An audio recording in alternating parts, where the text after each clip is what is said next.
Muy buenas. A ver, hoy nos metemos de lleno con uno de esos temas que son, bueno, el pan de cada día en la selectividad, la base química de la vida. Vamos a entender de qué estamos hechos, pero de verdad, ¿eh? Desde el átomo más chiquitín hasta esas moléculas súper complejas que nos hacen funcionar. Venga, vamos al lío. Y es que todo empieza con esa gran pregunta, ¿no? ¿De qué está hecha la vida? Y la respuesta, que podría parecer súper filosófica, en realidad está en la química, pura y dura. Así que lo que vamos a hacer hoy es un viaje, un recorrido desde los elementos más simples de la tabla periódica hasta, bueno, hasta toda la maquinaria increíble que es un ser vivo. Mirad, esta es la hoja de ruta que vamos a seguir. Primero vamos a poner un poco de orden, a ver los niveles de la materia viva. Después nos fijaremos en los ingredientes, los bioelementos. Y ojo, haremos una parada especial en el protagonista absoluto, el carbono. A partir de ahí construiremos moléculas, veremos qué pegamento las mantiene unidas y para terminar, lo más importante, iremos a la chicha, a ver cómo cae esto en los exámenes. Venga, empezamos. Sección 1. Los bloques de la vida. A ver, para entender algo tan complejo como la vida, lo mejor es organizarlo. Y es que la materia viva tiene una jerarquía súper clara. Es como esas muñecas rusas, ¿sabes? Una dentro de otra, desde lo más microscópico hasta lo que vemos a simple vista.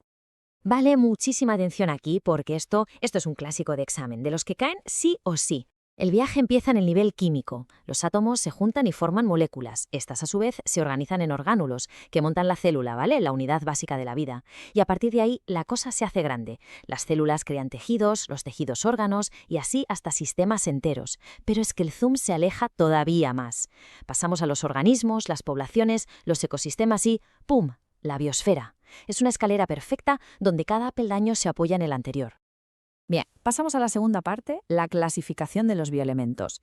Si la vida fuera, no sé, una receta de cocina, estos serían los ingredientes, los que sí o sí tienen que estar en la despensa. Primer concepto clave, de esos para tatuarse. ¿Qué es un bioelemento? La definición es sencillita, pero hay que sabérsela al dedillo. Es, simplemente, cualquier elemento químico que forma parte de los seres vivos. Pensadlo un momento. De los más de 100 elementos que hay en la tabla periódica, la vida ha sido muy selectiva. Ha elegido solo a unos pocos. Y esta tabla es crucial, hay que entenderla perfectamente. Se dividen en 3 grupos, según la cantidad que hay de ellos. Primero los primarios, son los 6 magníficos, el famoso CHOMS, carbono, hidrógeno, oxígeno, nitrógeno, fósforo y azufre. Fijaos, son el 96% de nuestra masa, el esqueleto de todo, vamos. Luego vienen los secundarios, que son casi el 4% restante, importantísimos para cosas como el impulso nervioso, por ejemplo. Y por último, los oligoelementos. Ojo a la cifra, menos del 0,1%. Pero que no engañe esa cantidad tan pequeña, ¿eh? Son absolutamente vitales. El hierro de la sangre, el yodo de la tiroides. Sin esas pizcas, un montón de procesos se vienen abajo. Venga, entramos en la sección 3, el protagonista, con mayúsculas. Porque de todos los bioelementos hay uno que juega en otra liga.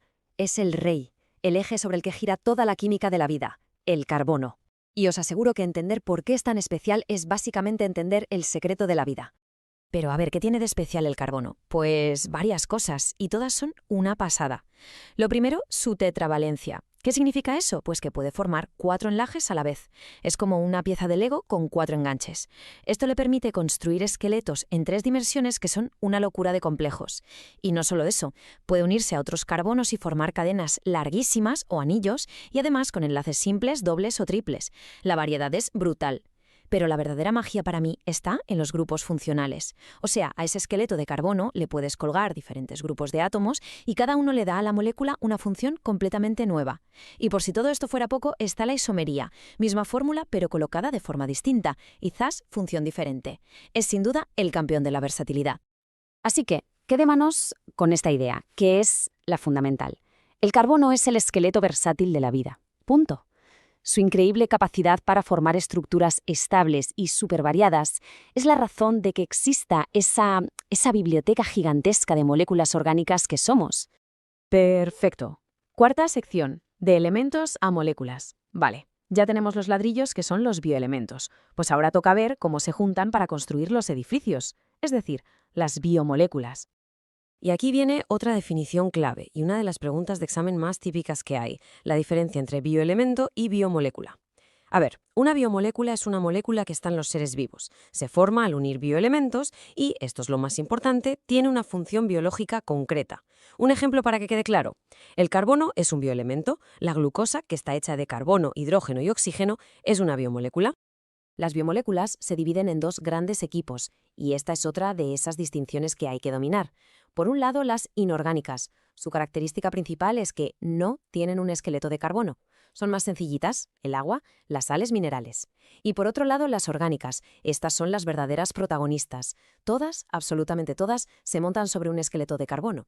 Y son la base de los 4 grandes grupos que estudiaremos: glúcidos, lípidos, proteínas y ácidos nucleicos. Muy bien, vamos con la quinta parte, las fuerzas que unen. A ver si me seguís. Ya tenemos los ladrillos y los edificios que construyen. ¿Qué nos falta? Pues el cemento, ¿no? El pegamento que hace que todo se mantenga en pie. Pues esos son los enlaces químicos. El enlace más importante de todos en biología es, sin duda, el enlace covalente. Es un enlace fuerte, súper estable, se forma cuando 2 átomos comparten electrones. Imaginadlo como un pegamento de los buenos, de los permanentes. Es el que forma el esqueleto de carbono del que tanto hemos hablado y el que une las piezas para formar las proteínas o el ADN. Podríamos decir que es el enlace de la estructura, el que construye. Y luego está el puente de hidrógeno. Ojo, este es mucho, mucho más débil que el covalente. Es más bien una atracción eléctrica entre un hidrógeno, que está un poco positivo, y otro átomo que es muy negativo, como el oxígeno o el nitrógeno. A mí me gusta pensar que es como el velcro. Un solo enganche no hace nada, es súper débil, pero si pones miles, la cosa cambia. Y lo mejor es que permite que las cosas se unan y se separen con facilidad. Y aquí viene la gran paradoja. ¿Cómo es posible que algo tan débil sea tan sumamente importante? Pues lo es. ¿Y de qué manera?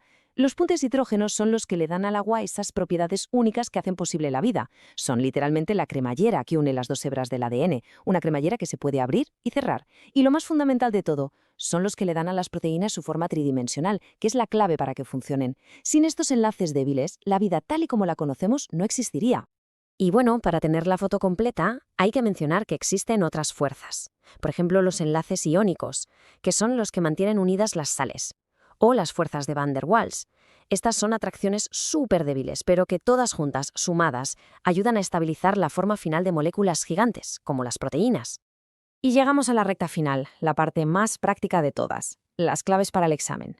Vamos a ver un par de preguntas de esas de razonar, de las que les gusta poner, para que no nos pille nadie por sorpresa. Venga, primera pregunta típica. ¿Por qué un oligoelemento es esencial para la vida, si está en cantidades tan pequeñas? A ver, pensemos un segundo en lo que hemos dicho antes sobre su función. Ahí va la respuesta. La clave es que actúan como cofactores de enzimas y como componentes de hormonas. Es decir, son como la llave que arranca el motor de una reacción química o como el mensajero que lleva una orden por todo el cuerpo. Por eso una cantidad diminuta tiene un impacto gigantesco en cómo funcionamos.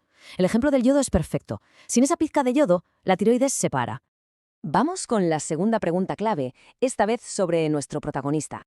¿Cómo es que la habilidad del carbono para formar enlaces explica la enorme, la inmensa diversidad de moléculas orgánicas que existen? Esta pregunta es buena porque une varias de las cosas que hemos visto.